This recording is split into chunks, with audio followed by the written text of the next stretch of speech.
presenta Motorola con su Motorola Edge 40. Hello, Moto. La Comisión Nacional que promueve la recolección de firmas para llevar a plebiscito una serie de cambios en la seguridad social que se incluirán en la Constitución, lleva recogidas unas 65.933 rúbricas.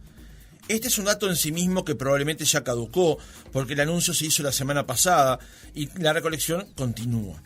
El objetivo es alcanzar las 500.000 firmas en los plazos previstos por la ley y que, de alcanzarse el número requerido, se votaría junto con las elecciones nacionales de octubre próximo.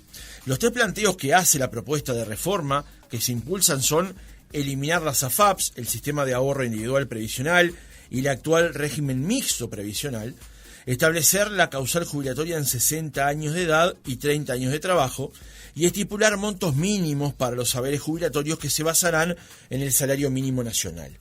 La campaña cuenta con el respaldo y el impulso del PIT-CNT y de algunos sectores de la izquierda y el rechazo de otra parte del Frente Amplio y de los sectores del gobierno y también de analistas privados.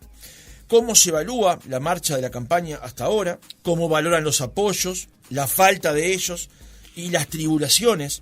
Lo conversamos en nuestra entrevista central con Marcelo Abdala, presidente del PIT-CNT.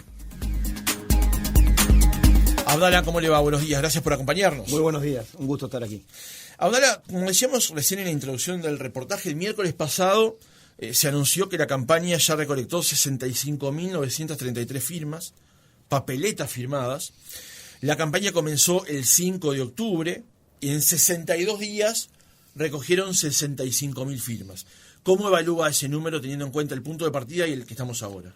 Bueno, justamente ayer en la Mesa Representativa Nacional Ampliada de nuestro PIT-CNT se hacía una valoración de lo hecho hasta ahora y una puesta a punto del plan de trabajo a los efectos de llegar a las firmas necesarias, que estrictamente están un poco por encima de 270.000. Nosotros aspiramos a entregar más de 500.000 firmas.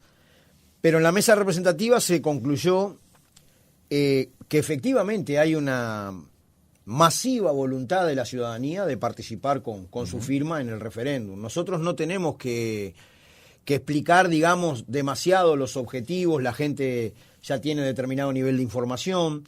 De alguna manera esta iniciativa da continuidad a la lucha que desarrolló nuestro PIT-CNT sobre fines del año 2022 y principios de este año, con una visión absolutamente crítica de lo que luego se convirtió en la ley 20.130, la reforma jubilatoria encabezada por el señor Saldain y la coalición de gobierno.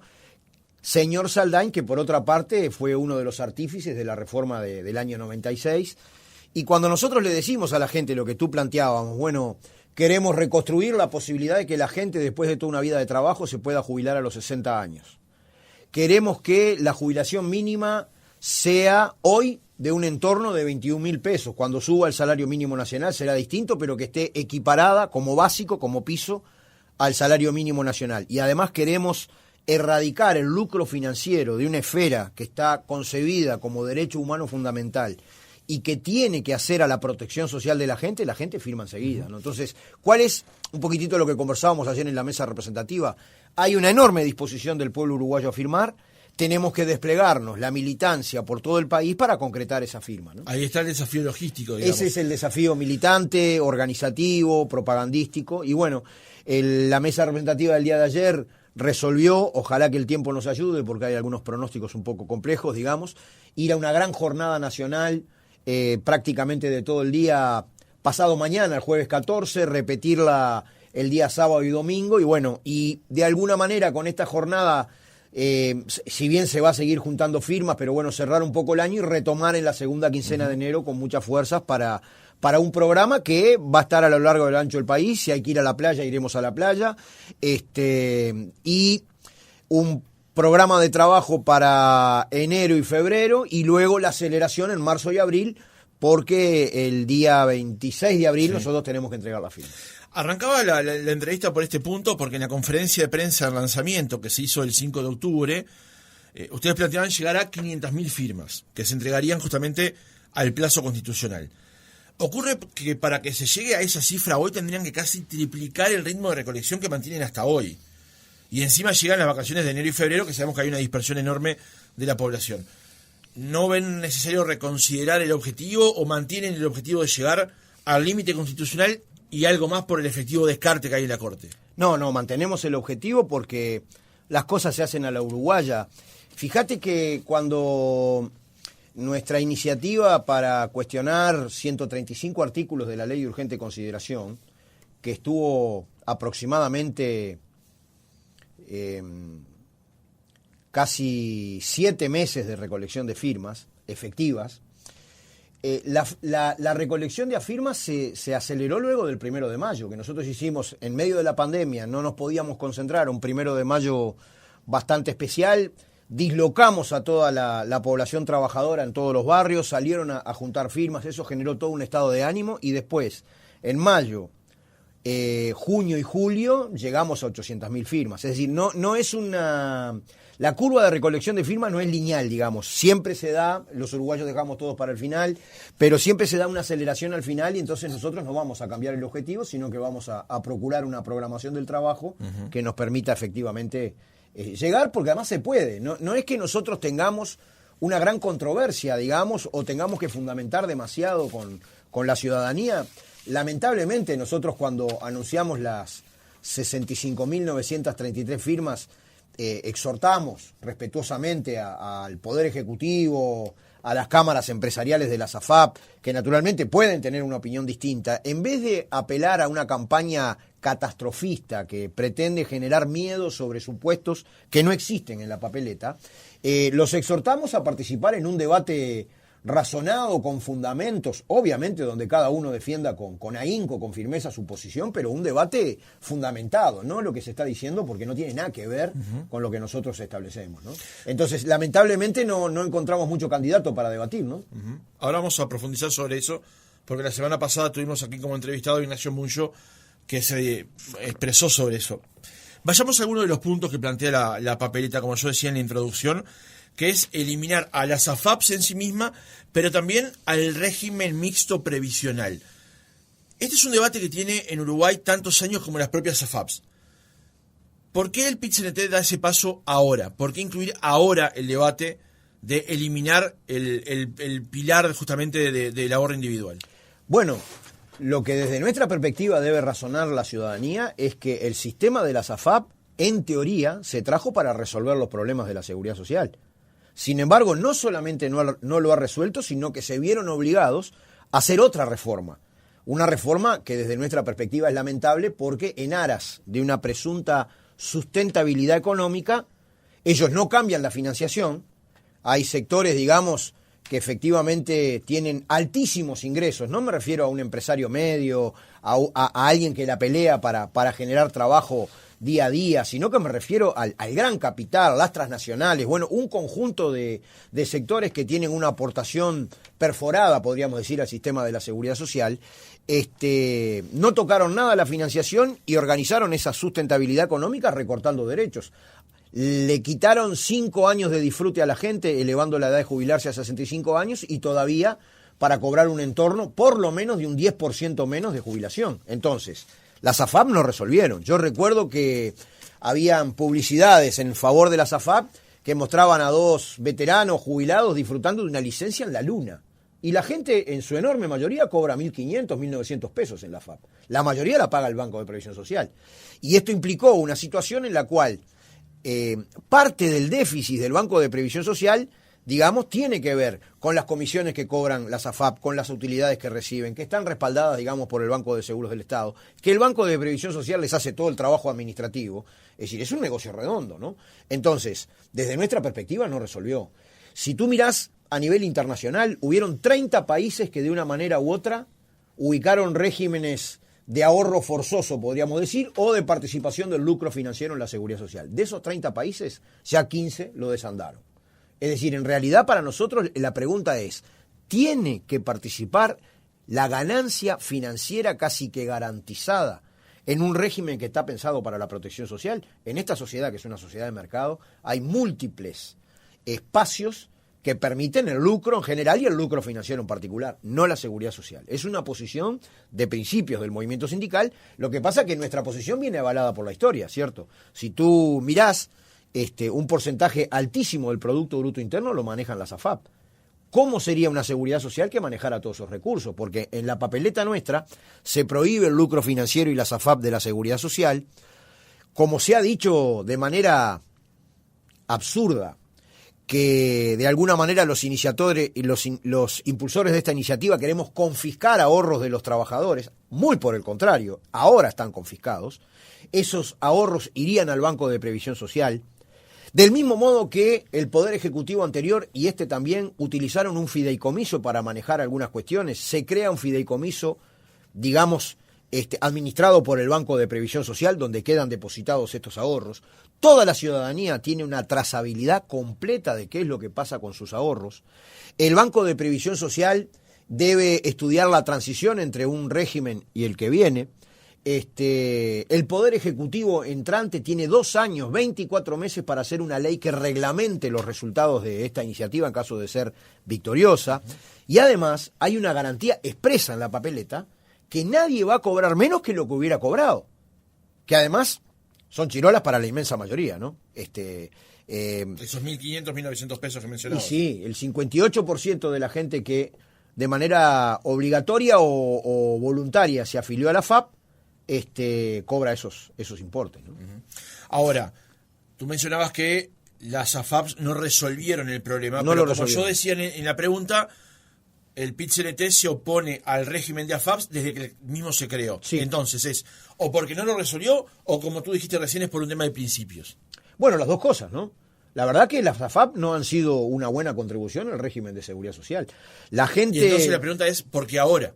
Bueno, se dieron circunstancias que generalizaron la discusión en cierta medida de la seguridad social ante el hecho de que el Poder Ejecutivo hizo otra reforma que profundizó lo peor de la reforma del 96. Porque, a ver, si antes, de acuerdo a tu nivel de ingreso, de salario, tú podías elegir estar o no, esta ley las hizo obligatorias, ¿no? Es decir, ya no es que la gente elige estar o no estar, se hace absolutamente obligatoria. Como el movimiento sindical estuvo muy activo, me refiero a asambleas en los lugares de trabajo, 3 grandes movilizaciones en torno al Parlamento, debates, elaboración de nuestro equipo de representación de los trabajadores en el BPS, discusiones en la mesa representativa, un paro general de 24 horas con una enorme movilización. Fíjate si será importante para los trabajadores que en general, cuando nosotros queremos hacer una gran movilización, paramos en horario de trabajo, vamos a la movilización y volvemos al trabajo, hacemos una acción de 9 a 13, bueno, ese es el formato que hasta ahora ha permitido, salvo grandes movilizaciones callejeras después del horario de trabajo, digamos movilizaciones importantes.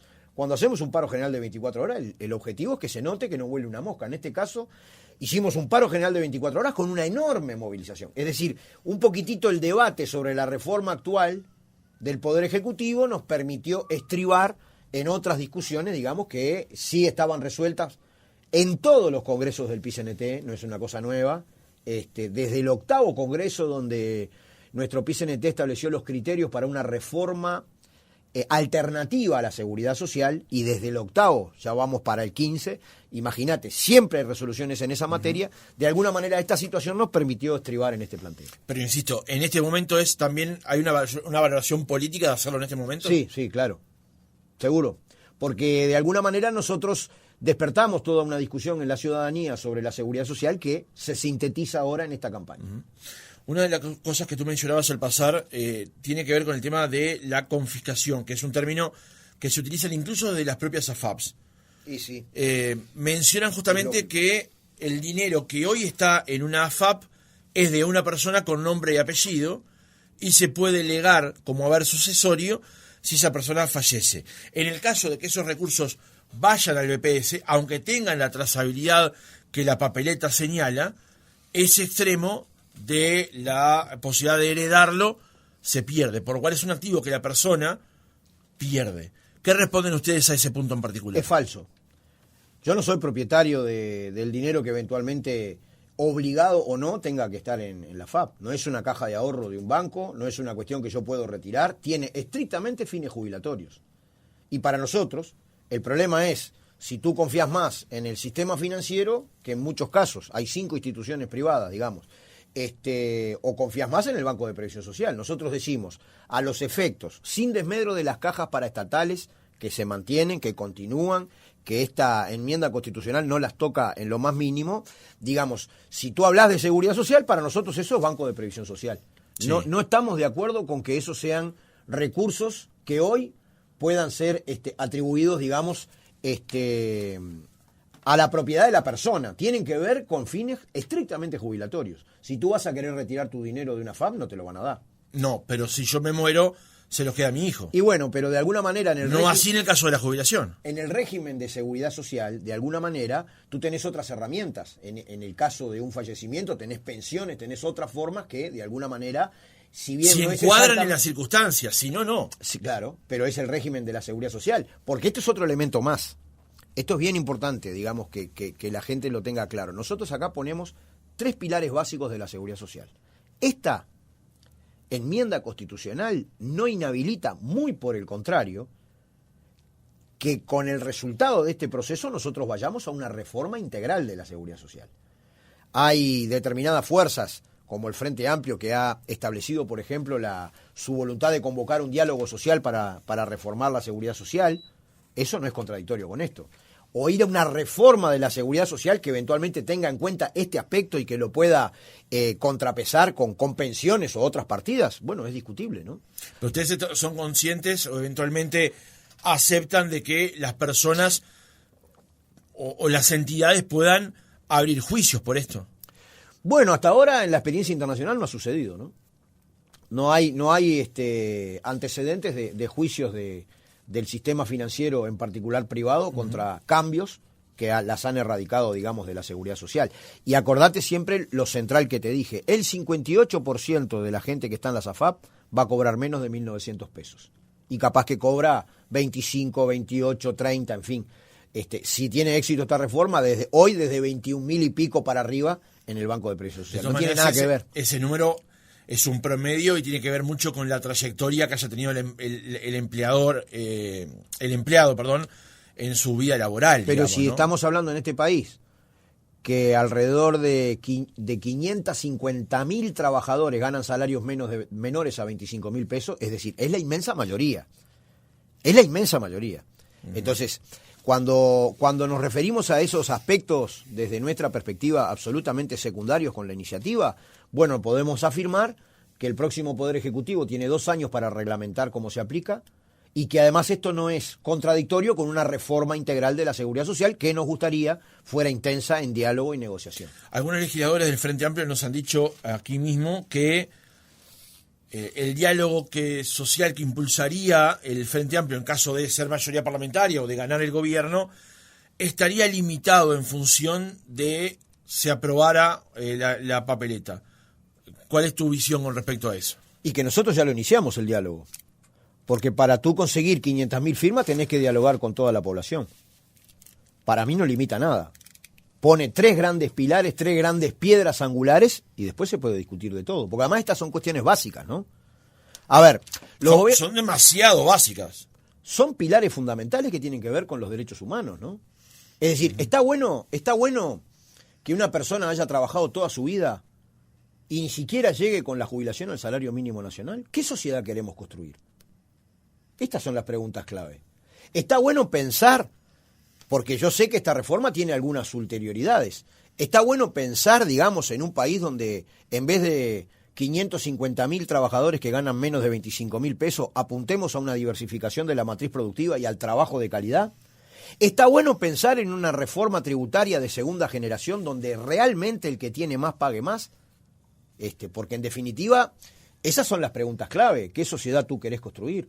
Y a mí me parece que al revés, muy por el contrario, estos 3 pilares gruesos, digamos, de la seguridad social, que la gente viene manifestándose, digamos, viene teniendo simpatía por el planteo, es un aporte fundamental para un futuro diálogo social, que hay muchas otras cosas para reformar. Fíjate que nosotros acá no hablamos nada de la financiación, pero yo, sin embargo, sí te dije que hay que revisar de manera integral cómo se financia la seguridad social. Ahora vamos a hablar de la financiación porque es un tema central, pero para avanzar sobre lo propuesto por el PIT-CNT y organizaciones sociales, Se establece la causal jubilatoria en 60 años de edad y 30 años de trabajo.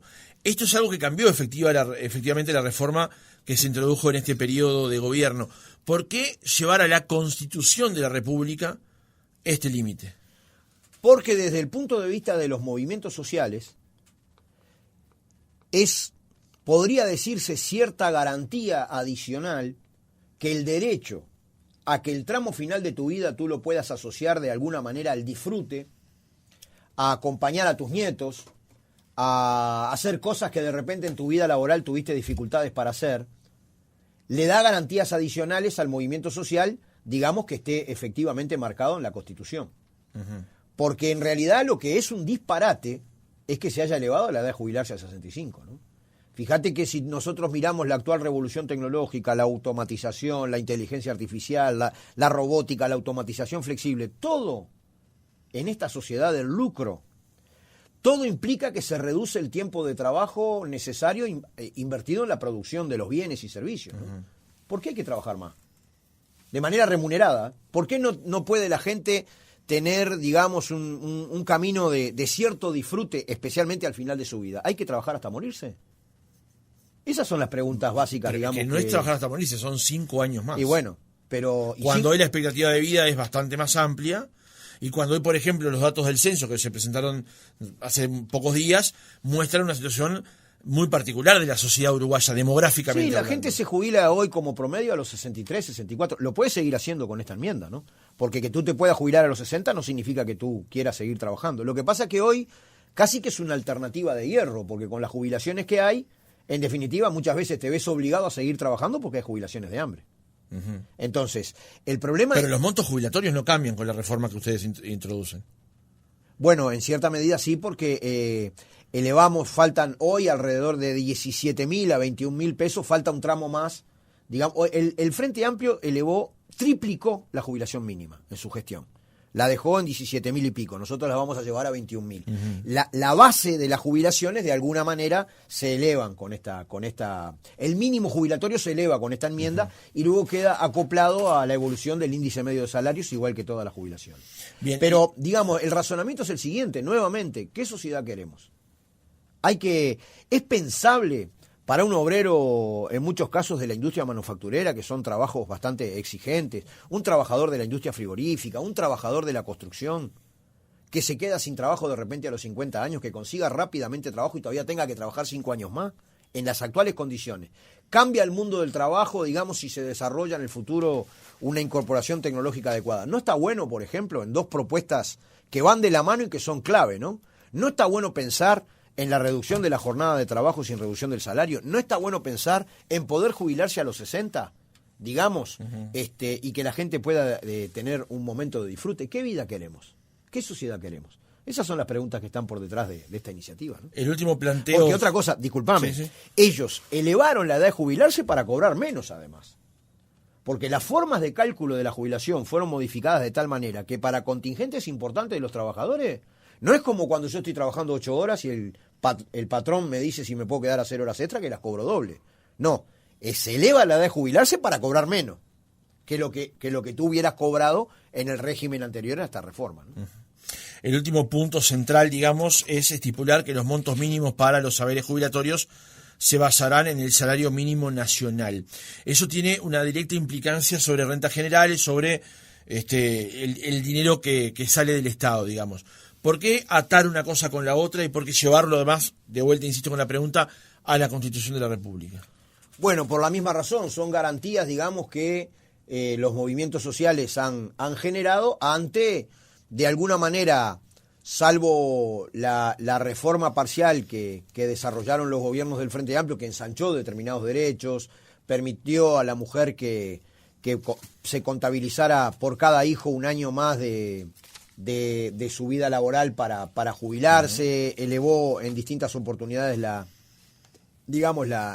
jubilación mínima, casi que estableció una prejubilación, porque cuando tú te faltan 2 años para jubilarte, el seguro de paro te puede llegar a cubrir por 2 años, y eso uh-huh. Operó, digamos, como una suerte de prejubilación a la espera de poder jubilarte, que fue un derecho importante. En general las reformas que han predominado han sido regresivas, ¿no? Para eliminar derechos. Entonces, por lo mismo que tú me preguntabas, la ubicación de un mínimo básico en la Constitución tiene que ver con autodefensa de la sociedad, derechos de la sociedad, que son pilares, digamos, para una futura reforma alternativa. Ahora, Abdala, cuando el Poder Ejecutivo presentó la reforma de la Seguridad Social, buscaba reducir el impacto que tenía y tendría sobre las cuentas públicas. Hoy el PIT-CNT y varias organizaciones sociales buscan introducir algunos cambios que además serán directamente a la Constitución de la República. La pregunta es, ¿hay ya alguna evaluación del PIT-CNT, que es el que propone la reforma, de cuál es el costo fiscal de introducir justamente estos cambios?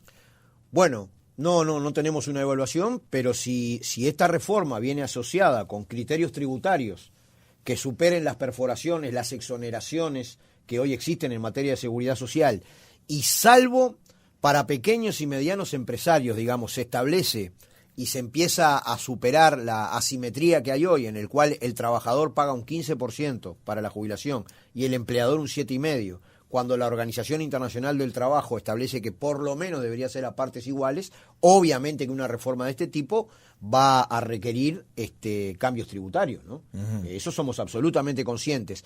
El asunto es que, armonizando necesidades de empleo con estos derechos humanos que se están conquistando, digamos, con esta reforma, bueno, se puede reexaminar todo el sistema de exoneraciones que hay en el Banco de Previsión Social, todas las perforaciones que tiene actualmente la tributación, porque hay grandes empresas que están muy exoneradas, ¿no? Pero antes de pasar a lo tributario, ¿cómo debemos leer que el PIT-CNT proponga una serie de acciones que sabe que van a salir de rentas generales, pero no sabe cuánto van a costar? Bueno, se puede leer con el capítulo especial, que también está pensado para el diálogo social, que hay 2 años para reglamentar esta iniciativa, ¿no? Pero el costo. Centrémonos en el costo, porque hoy ya tenemos un déficit fiscal del 4,4%, que estaba en 4,9% cuando arrancó el gobierno, se está manejando allí. La reforma que planteaba el gobierno buscaba bajar ese déficit a futuro. A costa de los derechos de la gente. Ahora, con esta propuesta de reforma, si saliera tal cual está, eso aumenta, y aumenta notoriamente. No sé, mirá que yo no tengo una opinión catastrofista en ese sentido. Porque... Bueno, saquemos notoriamente, pero aumenta. Y usted me está planteando que yo le firme una papeleta, pero no me dice cuánto me va a costar. ¿A vos no te va a costar? ¿Cómo no? No te tiene por qué costar a vos. ¿Le cuesta al Estado al que pertenezco? No al Estado. Estamos hablando de reformar el sistema de financiación de la seguridad social, que en nuestro país es absolutamente inequitativo. Te repito, un trabajador aporta un 15% para la seguridad social, el empleador un 7,5%. Cuando la OIT establece que sea a partes iguales, por lo menos. Nosotros decimos, no tiene por qué generar preocupación esto en el empresario pequeño, medio, digamos, que tiene asociados sus negocios al trabajo nacional, al mercado interno, pero hay grandes capitales que acá no ponen nada. Yo te voy a mencionar algunos ejemplos de cuestiones que se pueden tocar. ¿Qué pasa con las remesas de las transnacionales al exterior? Una parte importante de la rentabilidad de las empresas transnacionales ni siquiera queda al país, se va a las casas matrices. Uh-huh. ¿No es verdad? ¿Qué sucede con los depósitos que están absolutamente concentrados en el sistema financiero? El grupo de cuentas mayores a $100.000 acumuló en el sistema financiero nacional, lo dijimos el 1 de mayo, $10.000 millones en el sistema financiero nacional. ¿Qué pasa con los depósitos en el sistema financiero en el exterior? Esas mismas cuentas depositaron otros $10.000 millones en el sistema financiero en el exterior. Entonces, ¿qué costo puede tener? Lo que pasa es que hay que tener la voluntad de gravar más al que tiene más efectivamente. Y bueno, eso sí, eso nosotros decimos que puede llegar a ser una reforma asociada a esta iniciativa y no tenemos una actitud vergonzante porque estamos defendiendo derechos humanos fundamentales para una sociedad más productiva, con trabajo de calidad, más igualitaria, digamos, y que transforme los parámetros de la vida, porque en realidad el problema central es que no se pase hambre en este país, que la gente pueda vivir bien en un país que es rico, desde el punto de vista de todo, ¿no? Usted allí lo que pareciera plantear es, vamos a generar un gasto y después vemos cómo lo pagamos. O te presento además una serie de alternativas de cómo pagarlo. Pero por Mi pregunta anterior es, ustedes como Central de Trabajadores, como impulsores de la reforma, ¿no tienen pensado analizar cuál puede ser el potencial impacto que esto tendría? Ya te comenté yo algunas de las iniciativas que se pueden tomar, ¿cierto? Es decir, pero de vuelta, hoy analizar el costo que esto tendría, ustedes se lo plantean en algún momento, decirle a la gente, los invito a firmar y esto puede eventualmente tener este costo, que además presentamos cómo eventualmente financiarlo? Es que hemos planteado abiertamente la necesidad de un diálogo social posterior al resultado, en donde todos estos ingredientes estén arriba de la mesa. Por eso lo de los 24 meses para reglamentar la iniciativa constitucional. Es decir, hay 24 meses para reglamentarla, ¿no? Pero no ven como un déficit De pique eventualmente te que comento. ustedes no presenten o hoy por hoy no lo sepan cuánto cuesta. Es que los costes que pueda generar esta cuestión son bastante diferidos en el tiempo. De pique lo que va a suceder es que al Banco de Previsión Social le van a entrar a través del fideicomiso millones de dólares, que son los que hoy tienen la SAFAP. No es una cuestión, digamos, perentoria, que esto se resuelve bien a fines de octubre y al otro día tenemos un problema enorme. Es decir, están todos los caminos y la capacidad de propuesta y de iniciativa a los efectos de abordar estos aspectos que vos planteás, ¿no? Vamos a escuchar lo que decía Ignacio Muncho, el economista director de Ceres, la semana pasada cuando lo entrevistábamos aquí en Otra Mañana. Y ahora estamos frente a una propuesta del PIT-CNT, que se están juntando firmas para hacer un cambio radical, pero realmente radical al sistema, que nosotros pensamos que sería realmente un suicidio para el Uruguay. O sea, así de grande es la palabra que nos hace calificar lo que está sobre la mesa a la luz del análisis que hemos hecho en profundidad de cada uno de los puntos que plantea y las consecuencias que podría tener en muchísimos frentes que serían nefastas para el futuro del Uruguay, pero que lamentablemente es muy atractivo desde el punto de vista de las personas en el corto plazo, porque ofrece un aumento de pensiones a todos los pensionistas grandes y un aumento de jubilaciones a los que tienen jubilaciones más bajas, también de magnitud para equiparar ambos al salario mínimo nacional, lo que implicaría, obviamente, nosotros hablábamos de una especie de plan platita a la uruguaya, porque lo que tanto miramos por la tele en Argentina, que pasó en los últimos meses, donde se le dio mucha plata, que es obviamente muy popular y populista, ahí lo tiene que pagar después, ¿no? Y ahora vamos a ver cómo Argentina va a tener que pagar lo que hizo a lo largo de este último año. Bueno, nosotros no queremos lo mismo para el Uruguay, una medida populista de esa magnitud. ¿Usted se refería a comentarios como el de Muncho, eso cuando mencionaba los catastrofismos? Por favor, el que lo escucha parece que hubo un terremoto. Me parece que discrepo de cabo a rabo. En primer lugar, con caracterizar con un fenómeno tan feo y lamentablemente también tan que lo tenemos que estudiar y analizar como suicidio, ¿no? No tiene nada que ver. Lo que pasa que seguro nosotros creemos que lo central son los derechos humanos de las personas, de la gente. Ellos, los macroeconómicos neoclásicos, con esos paradigmas que tienen, digamos, de modelos matemáticos perfectos, donde la sociedad es la suma de individuos egoístas que buscan maximizar su utilidad, y es decir, después la gente queda por debajo de eso, ¿no? Yo discrepo de cabo a rabo. La verdad que ni siquiera da para comentarlo, el planteo. Ahora, más allá de su posición con respecto al comentario de Muncho, en Pero la entrevista... además yo pongo razones, no epítetos. Él también puso razones. No escuché ninguna. Lo que dijo que era un suicidio, lo que dijo que era populista, son puras etiquetas, puras no hay razón alguna allí. Hay un comentario que hizo con respecto al tema del déficit fiscal y el grado inversor. ¿Y el déficit humano en este país? Que cada vez hay más gente durmiendo en la calle, que cada vez hay un crecimiento del Producto Bruto Interno, se achica la masa salarial y crece la pobreza, y la pobreza tiene rostro de mujer y de niño. Bueno, ¿Qué pasa justamente con sobre déficit? eso, ya que lo menciona, aunque iba a trasladar otra pregunta, pero Gustavo Viñales del CIMBE escribió una columna en septiembre pasado sobre la propuesta de reforma y dice que existen cuestiones económicas y sociales que harían inoportuno transitar ese proceso. Eso lo dijo Viñales. Zunino, también del CIMBE, señala que el plebiscito propuesto no ofrece soluciones adecuadas a los principales desafíos del sistema de protección social en Uruguay y que la discusión que propuso el gobierno no debería saldarse con una reforma que profundiza de forma muy importante los problemas identificados. ¿A esto qué responde? Y bueno, pero no dice nada esta gente que tú mencionaste de la reforma del Poder Ejecutivo, que elevó la edad de jubilarse a 65 para rebajar las jubilaciones.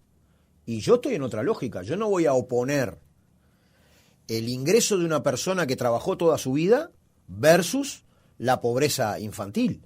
Porque al final de cuentas siempre las miradas redistribuidoras son en el ingreso de la clase trabajadora y nunca se tocan a los de arriba.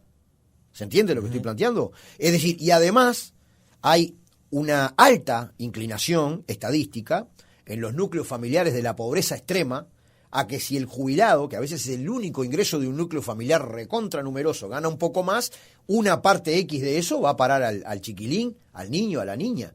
Entonces, ¿cuál es el problema de cómo se viene procesando por parte de los sectores dominantes y su ideología esta discusión? Todos los requerimientos tienen que ver, a lo sumo, con la redistribución del ingreso a la interna de la población trabajadora, que gane ingresos bajos, medios o inclusive altos. Nunca tocamos estos elementos que yo te estoy diciendo. Te nombré las remesas de las grandes transnacionales, los depósitos de cuentas que en su enorme mayoría son superiores a $100.000 en el sistema financiero nacional, los depósitos de las mismas cuentas en el sistema financiero en el exterior.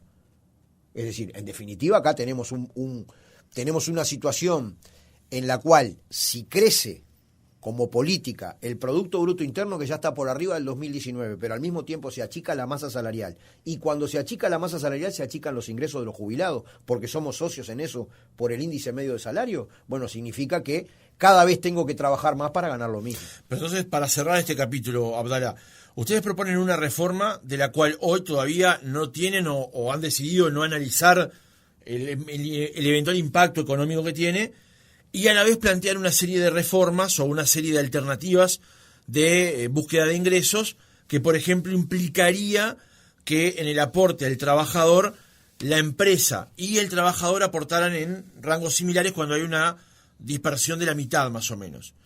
Y otra serie de impuestos o búsqueda de recursos en otras áreas. Podríamos decir que hay una conexión entre esta iniciativa y la necesidad, ya no solamente con esta iniciativa, sino en una reforma integral de la Seguridad Social, de rever la financiación de la Seguridad Social, que no quiere, desde la perspectiva nuestra, afectar a empresas pequeñas y medianas, pero que hay sectores vinculados a la enorme riqueza del país, al gran capital, que tiene que aportar más. Uh-huh. Vamos a otro aspecto que tiene que ver con la reforma de la seguridad social y también con la campaña que está llevando adelante el PIT-CNT. Hoy la campaña cuenta con el apoyo e impulso justamente del plenario y varias organizaciones sociales y algunos partidos que integran el Frente Amplio, como por citar en un par de ejemplos, el Partido Socialista y el Partido Comunista, del cual usted es integrante. Hay otros espacios de la coalición de izquierdas que no apoyan esta medida. ¿Queda algún resentimiento, algún resquemor, alguna visión con respecto a el hecho de que no todo el Frente Amplio acompañe justamente esta movida, como por ejemplo el MPP o los sectores selinistas? No, de ninguna manera. Nosotros acá estamos desarrollando una campaña desde lo social que está abierta a gente, a ciudadanos de todo el espectro político. Cuando estamos en una plaza, como me tocó a mí estar en Maldonado, que se juntaron 560 firmas en 5 horas. Cuando nosotros dialogamos con la gente, no le preguntamos si es frente amplista, blanco, colorado, de cabildo abierto. Resquemor de ningún tipo, porque esta es una iniciativa que viene desde lo social para defender la vida, ¿cierto? Uh-huh. Porque, repito, se quiere resarcir el daño, digamos, que implica para la gente la obligación de trabajar hasta los 65 años para cobrar menos, y además se quiere establecer un paso de concebir la seguridad social como un derecho humano fundamental, no sometido al lucro, digamos. Me parece que eso es una cuestión. Es más, yo te diría que todo indica que la gente está firmando con independencia de su preferencia política. Ahora, tiempo atrás el senador Andrade dijo que la izquierda salga a enfrentar el movimiento sindical no es un problema menor para adelante, puesto que la discusión del diálogo social a la que apuesta el Frente Amplio es algo que va a quedar aunque se gane el plebiscito. ¿Cómo ve ese comentario? No, lo respeto mucho a Óscar, por supuesto, además es amigo y en su participación en el Zunca hicimos montones de cosas juntos. Pero me parece que eso está más vinculado a una discusión político-ideológica adentro del Frente Amplio que al camino, digamos, uh-huh, que viene atravesando esta iniciativa que repito, lo más importante es que tiene amplísima adhesión en la gente y es lo que nosotros queremos consagrar, ¿no? ¿Usted entiende que aquellos sectores o partidos del Frente Amplio que no apoyan directamente y con su estructura la recolección de firmas de alguna manera le hacen algún tipo de daño a la campaña? No, y es más, nosotros hemos optado por debatir razones, no importa quién las diga. Hemos tenido discusión con planteos que ha hecho el señor Saldain. Bueno, ahora tú traías a Muncho, economista del Ceres, ¿no? Sí. Hemos tenido debates con esa gente, pero inclusive nosotros no personalizamos la discusión, sino que preferimos discutir argumentos y razones. Por eso hemos convidado a dirigentes del actual Poder Ejecutivo a debatir públicamente, cosa que lamentablemente todavía no hemos tenido éxito. De los 4 candidatos del Frente Amplio a la presidencia de la República, o precandidatos, hay 2 que asumieron la posición de estar en contra de la recolección o no apoyarla. Hay uno, como Andrés Lima, que está de acuerdo, y la intendenta de Montevideo no ha definido su posición todavía. Esto decía ayer en una entrevista con Noticiero Oriental. ¿Tomó postura sobre el eventual plebiscito del PIT-CNT? En estos días voy a publicar mi postura. ¿Y cuáles son los elementos que pueden estar arriba de la mesa para En estos días voy a publicar mi postura con todos los elementos que considero pertinentes. La candidatura de Cose es apoyada por el Partido Comunista. ¿Usted cómo anuncia o cómo ve, qué comentario hace con respecto a la posición que tiene Cose, que bueno, todavía no la aclara? Prefiero en realidad no hacer ningún comentario, porque en mi rol de presidente del PIT-CNT y de encabezar la campaña por esta iniciativa constitucional, con independencia de todo el respeto que a mí me surgen todos los líderes políticos de todos los partidos, yo tengo que apelar a la ciudadanía que simpatiza con todos los candidatos, en el caso del Frente Amplio y de los demás también, a los efectos de que firmen. Por tanto, nosotros estamos siendo sumamente cuidadosos en establecer cierta valla entre nuestras iniciativas que tienen que ver con un eje de defensa de la vida, defensa de los derechos humanos, de los ingresos de la gente, y no ingresar en zonas que seguramente van a estar cada vez más teñidas por la campaña político-electoral, de la cual, paradójicamente, seremos parte, pero desde lo social, para impulsar esta reforma. Entonces no me merecen comentarios, digamos, ni la gente que se ha pronunciado a favor, ni la gente que se ha pronunciado en contra, porque la línea nuestra es directa con la gente de a pie, digamos. Pero si Cose dijera sí apoyo, a ustedes le suma. Y todo el mundo que manifieste su apoyo realmente contribuye. ¿Y si le dice no apoyo, les resta? No. De ninguna manera, porque en definitiva es lo primero que tú me preguntabas, si había quedado algún malestar o alguna cuestión con determinados sectores que han dicho no, de ninguna manera, no tenemos ningún inconveniente, porque además la gente, por lo visto, está firmando con independencia de su opción electoral. Quedará obviamente para otro reportaje el hecho de que primero hay una etapa de la recolección de firmas, que luego la Corte las valide, y después la campaña, que se vota o se votaría eventualmente el mismo día de las elecciones, teniendo en cuenta que cuando entran plebiscitos en el mismo momento en que se definen cuestiones que tienen que ver con lo electoral, a veces sufren el hecho de la polarización entre los candidatos y quedar un poco marginados del debate. Ese es un desafío que ustedes también tendrán de cara a octubre, si se llega a la aprobación del plebiscito. Sí, recuerdo algunos comentarios como politólogo de Botinelli, que justamente decía que no es tan así, digamos, ¿no? Porque, sin ir más lejos, en el año 89, y a iniciativa de los jubilados, simultáneo con la elección, se aprobó una enmienda constitucional que es muy importante y que asocia las jubilaciones a la evolución del salario, del índice medio de salario. Es decir, conectó los aumentos salariales que conquistamos los trabajadores con el aumento jubilatorio. Y en no voy a discutir con Botinelli, pero cierto también es que hubo otros intentos en estas 2 últimas elecciones y fracasaron. Hay de las dos, digamos, ¿no? También lo del agua, recientemente conmemorábamos la victoria, digamos, con respecto a evitar la privatización de ANCAP, el 7 de diciembre del 2003. Es decir, hay ejemplos de los dos. Pero un poco ahí también deriva de qué despliegue argumentativo y de diálogo con la ciudadanía hacemos, porque la gente en ese caso debería poner la lista que les plazca desde el punto de vista electoral y a su vez la papeleta que nosotros levantamos. Bueno, eso es todo un trabajo distinto al que estamos haciendo ahora, pero que obviamente lo vamos a hacer, ¿no? La última, y ahora sí, palabra. ¿Cómo analiza la recolección de firmas que está haciendo Cabildo Abierto? ¿La ve positiva, negativa? ¿No le importa? ¿No la analiza? No hemos tomado, digamos, definición orgánica en el PIT-CNT. Nos parece eso también que involucra a los trabajadores, ¿no? Son los trabajadores los que están endeudados y pidiendo préstamos en financieras a ciertas tasas. Si tú me preguntás a mí si el movimiento sindical rechaza los precios de usura, quiero hablar claro, digamos que muchas veces en el andamiaje financiero, muchas veces no del todo formal, digamos, no del todo bancario, podríamos decir mejor, bueno, obviamente que lo rechazamos, ¿no? Y rechazamos su causa, es decir, son los salarios de hambre. Si yo te digo que, en definitiva, hay alrededor de 550.000 trabajadores asalariados, formales, que ganan menos de 25.000 pesos, bueno, eso te habla de los niveles salariales que hay. Pero obviamente que la solución a ese tipo de cuestiones requerirían una reforma económica integral, de su matriz productiva, del trabajo de calidad, de la negociación colectiva y el salario, de las leyes sociales, de la duración de la jornada de trabajo, de la seguridad social, es decir, una cabeza de un programa que haga real los derechos humanos. ¿Pero piensan expedirse sobre esa campaña? ¿La de No, Cabildo? no lo tenemos planteado, por lo menos en la agenda de la dirección del PIT-CNT de los primeros momentos, porque estamos a full con la recolección de firmas de la iniciativa que levantamos nosotros. Marcelo Abdala, presidente del PIT-CNT, gracias por haber estado otra mañana con nosotros. Un gusto como siempre.